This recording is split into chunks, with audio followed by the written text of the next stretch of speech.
How to fix a garbage disposal. If you hear a humming noise, that means your garbage disposal is stalled.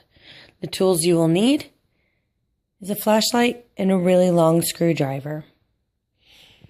First step, unplug your garbage disposal. Once that is done, take the cover of your garbage disposal out. Once that is done, find the little notch where you can put your screwdriver in. When you have found the notch, place the screwdriver in the notch. Then rotate counterclockwise.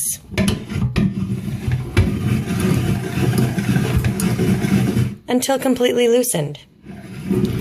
When you have achieved the loosened counterclockwise, plug in your garbage disposal.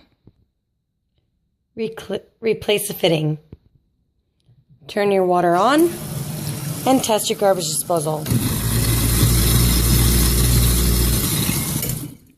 If all is good, then you're done. If not, repeat.